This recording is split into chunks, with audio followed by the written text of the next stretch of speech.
What's up, you guys? Sean Ross Sapp, Fightful.com. Here with a name you know, because we try to interview her at least twice a year. There's always so much to talk about, and we're going to be talking about Impact Bound for Glory on October 23rd. Special start time, 10 p.m. Eastern.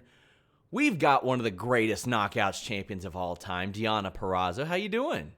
I'm good. How are you? Well, I feel like I don't need to ask how you are because I know, right? I'm doing wonderful. I'm doing awesome. And I mean, I can't remember the last time we talked on camera. Maybe it was right before you signed with Impact officially. But I mean, things Yeah. are so much different now than they were back then, like a year ago. Yeah. Yeah. It's been a crazy, crazy year. I mean, you've accomplished quite a few things. You're now a two-time knockouts champion. You are now cumulative days second only to, I believe, Gail Kim. Yeah. That's insane. My God, it's crazy because I mean we were joking about 0-20 about a year ago, and now here you are, and you are a lot of people's dream match right now. How does that feel after, I'm sure, a roller coaster year and a half, completely separate of wrestling, but especially with wrestling? Yeah, it's crazy. I think that I didn't really like have any goals when I started at Impact, or I didn't really know where I was gonna end up, or if I was going to wrestle, or I was just gonna, go back to teaching, or what I was going to do. But to kind of have been in that space, and now, almost 2 years later, be a dream match for someone, have all these incredible matches with legends from all over the world, and be a champ is really, really special to me, and just really cool. And not only that, I mean you're constantly in the ring. It's like you, Gail Kim, Mickie James, and people are looking at you as on their level or above their level. How does that make you feel after sort of the Whew. period that you went through ahead of coming to Impact? Yeah, I think it's a testament to what Impact is capable of doing with talent, and when people have talent, and them giving them the ball and just saying try things out, and don't be afraid to make mistakes, and let's see who you are.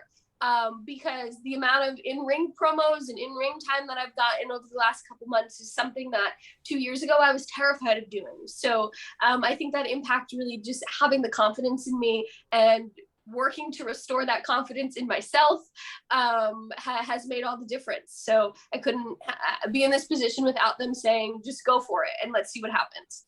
So I like to solicit reader questions, right? Yes. I love to do that. I love to get reader questions from people. Yeah. And So I cool. think I got more for you than anybody ever. Oh, wow. Let's Okay. get started. I don't know who Steve M could be, but he wants to know your prediction for this weekend's Bound for Glory X Division Championship match. Oh, so there might be another Steve M in that match. And my prediction What a is for Steve. coincidence. Bizarre, right? Yeah. I'm looking forward to Steve Maclin causing mayhem all across the X Division, at Bound for Glory, and then thereafter. We've got a Chelsea G from Canada that asks, why didn't VXT ever work out for you? Is it because you can't be a tag team just because you're best friends with someone? And also, how many times do you get Wawa chicken strips a week? I definitely probably get Wawa chicken strips at least once a week. When I was traveling with another Chelsea G from Vancouver, BC, I was definitely getting chicken strips like 2 to 3 times a week. So I've cut back.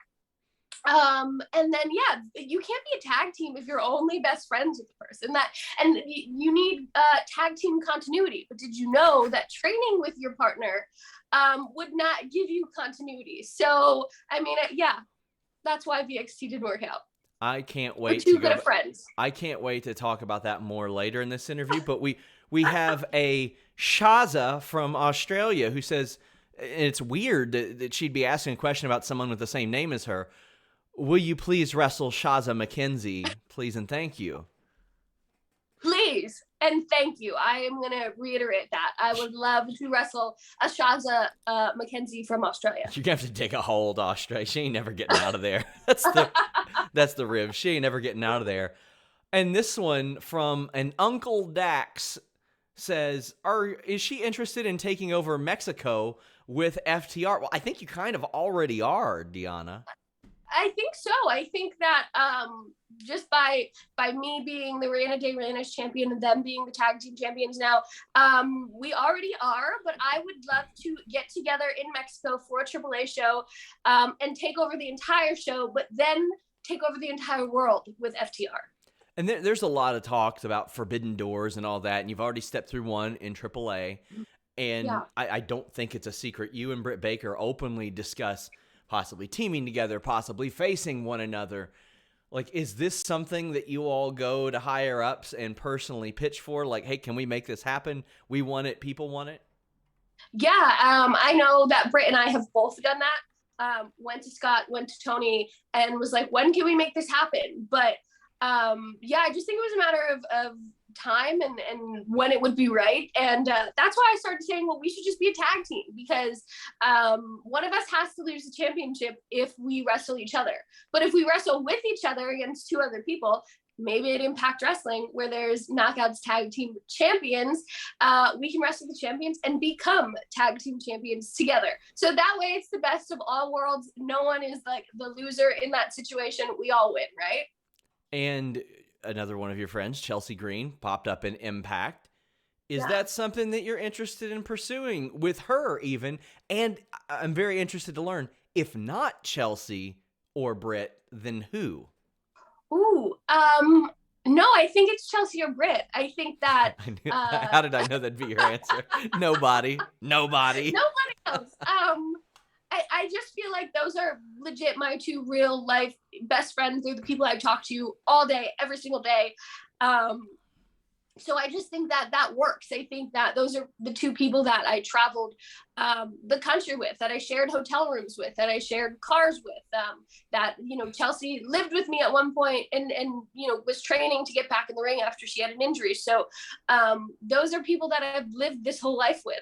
And I don't think that there's any better person I could have a better relationship with than those two. So I know that that's what, doesn't make a tag team, right? But I think that having that dynamic and being able to finish each other's sentences and being able to know what each other are thinking or things like that really benefits having a tag team partner that can do that and then going for the gold, because you can anticipate everyone's movements. And I know for a while it looked like you all would be in different companies. And I know she's in quite literally every company that's ever existed ever. But I mean, I see you all do Impact tapings together. I had heard she was supposed to pop up in AAA at one point around the time you were there.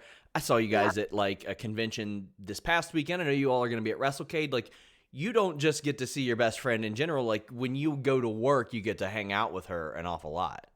Yeah, and that's what makes work fun. I mean, we got to travel all weekend together this weekend. She lives 5 minutes down the street from me. So more than her being my best friend, I never had a sister. My relationship with Chelsea specifically is what I would liken to having a sister like. Just someone I spend every day with or talk to every day, can tell anything to. There's no judgment. And, between her and Britt and myself, the success we've all seen in the last, 2 years, year has been amazing. And there's no one I'd wish better for than the two of them. What a turn of fortunes over the last 2 or 3 years. I mean, you all were all pretty well free agents a couple years ago and booked heavily on the indies. Now you're all still booked heavily, but separate ways. You mentioned making your job fun. I'll tell you what makes my job fun: watching people fight on a farm. That one's pretty fun. I am made of questions right now. First off, you ducked my media call question when I said, how did you convince a cameraman to follow you? But how cash is king, right? You can pay someone enough to do most things. That's a good point. But I mean, like, they are an accessory at that point if charges are pressed. I mean, I'm not exactly a law expert here, but I'm just so excited to hear about like how this came together and maybe the ideas tossed around. I mean, I would assume this was a pretty well, you do it straight through and hope for the best, but how does this even get brought to you? Yeah, so actually this was something that we were going to do the tapings before the last tapings, and it just didn't work out.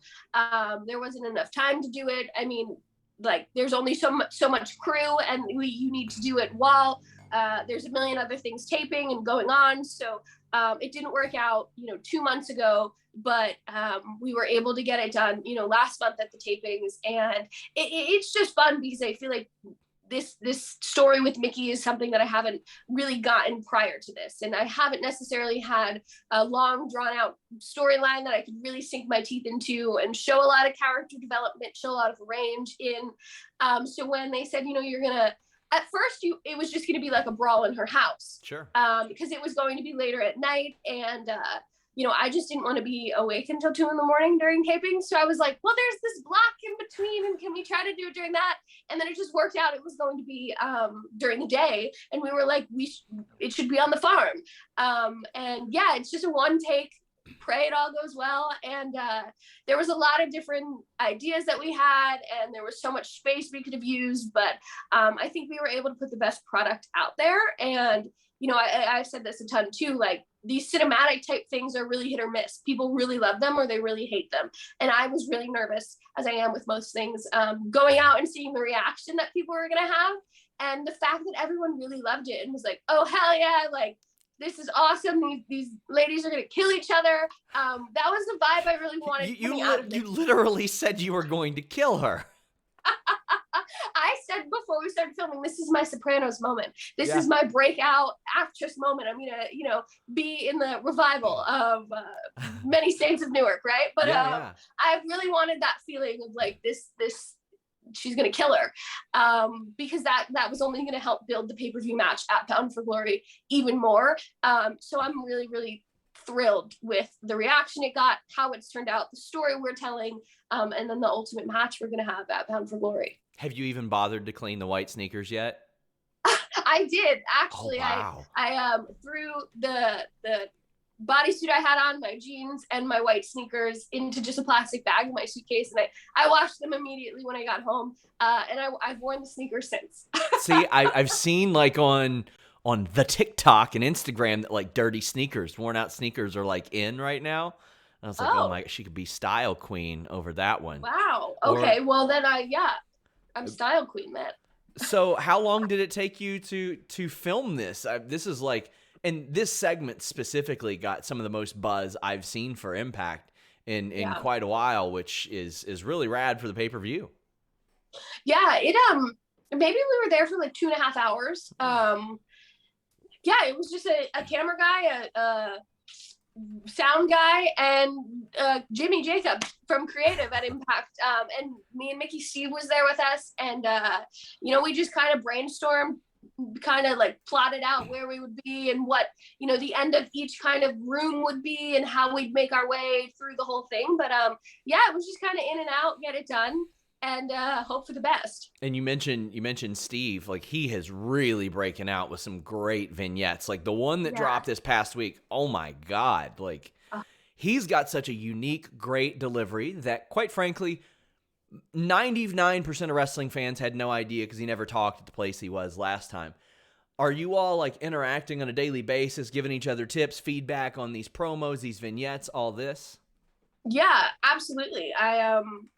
He especially is just like thinks about wrestling 24/7. And I swear this morning, like he's an early bird and I'm like a 10:30, 11 o'clock kind of person. So when he got back from the gym this morning and I was laying in bed, he was like, I was thinking like, I could say this in this promo and maybe cut this line. And I watched this clip and what do you think? And I'm like, I just opened my eyes, dude. Like he's so excited about what he's doing and what he wants to deliver and how he wants to deliver it. And it really is exciting for me because he's never gotten a chance to do any of this stuff. So Impact is a whole new world. I mean, independent wrestling for him is a whole new world. So to see his eyes light up, it's kind of like a kid on Christmas being like, there's so much I could do and so much I could play with. And I think he's even more excited to see when these things come out and see how people react to it. And him, you know, he bet on himself too by saying like, I'm going to continue wrestling and figure it out. He kind of got the shit end of the stick, and he's made the best of it. So, you know, Bound for Glory is super special for him because it's his first pay-per-view as a singles guy. And yeah, I'm excited for him. I am too. He's been killing it. And I'm always so intrigued by your spot in like on any roster, but especially the Impact roster, because you're still so young. You're a baby by wrestling standards, but you've been wrestling for years. You've got this wealth of experience against a variety of people. I love that there was the callback, the Knockouts Knockdown. You wore the red gear, similar to the gear you wore in your first TV match, but you're also working with people of varying experience levels. Like, for example, you defended the Impact title against Mercedes Martinez. You worked with Lady Frost, who I heard might be popping up in Impact even more. Megan Bain several times outside of Impact. Masha, who got signed to Impact. Like, are they asking for your feedback or anything on any of these women? Because obviously Impact has reloaded. Like, they lost Kylie, Tessa, Taya in about a short span and doesn't miss a beat. Here's the inspiration. Here's Deonna. Here's Chelsea. Are they asking for your input on these girls? Yes and no. I think that because I've gotten a chance to work with so many people, whether it be coming in at Impact or on the independent scene, I definitely have the ability to say like, no, I think she's really good, or I do think there's potential there, or this is what it felt like being in the ring with that person. Or you can bury them. If I wanted to. You could just bury them. That Chelsea Green's the shits. Get her out of here. I hate her. Yeah, I think that if I felt strongly about someone, I definitely have the ability to be like, I think that this would be a good get, or I don't think that person would be a good get.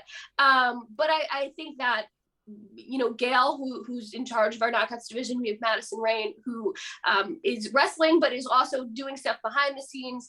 You know, they are Impact Knockouts legends. They were with this division since the beginning and in its creation. So, you know, they kind of have a really strong grasp on who they want and what they think would be really good for our division moving forward.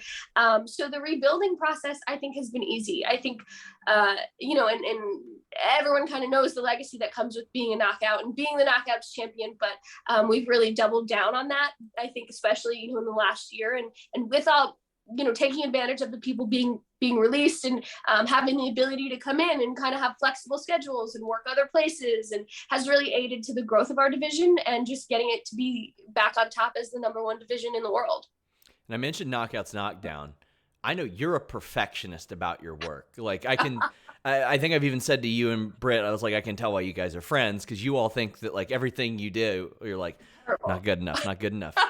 I asked about the Masha match, and you're like, I loved it. That has to feel good. And then for her to get a contract offer after that, that's got to feel doubly good, because you're helping reinforce this division. Did you know in the ring, like, oh, this is special chemistry here? So Masha and I had wrestled at Beyond a couple months prior to that, and different dynamic. I was the babyface, she was the bad guy, and so it was a little bit of a different match. So going into this, knowing I would be wrestling Masha, I was kind of already like, okay, this could be really, really good. And then in the ring, I was like, holy crap, this is great. Like while I was in there, loved it.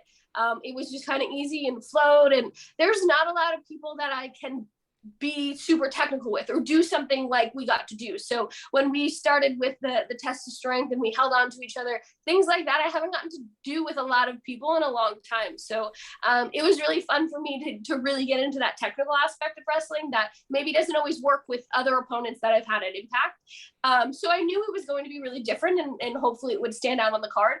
I had no idea that it would get the reception it did, or that she was going to be offered a contract. That was 100%, you know, Gail being the agent in the back, being like, we need her, and then going out there and offering her. So it felt really good to, you know, not that she's phenomenal. She didn't need me to get that opportunity and for them to see that in her, but for me to be a part of that is really special for me, especially being the girl who was the independent talent coming into 2 different knockouts knockdowns. I mean, like you said, was my first TV match when I wrestled Brooke Tessmacher. It was my 8th professional wrestling match. Like, I was so in over my head. So to see these girls kind of live that, but then come out on top and really show their talent and that they're a star and they deserve to be a knockout, was really special and one of the coolest moments of my career thus far.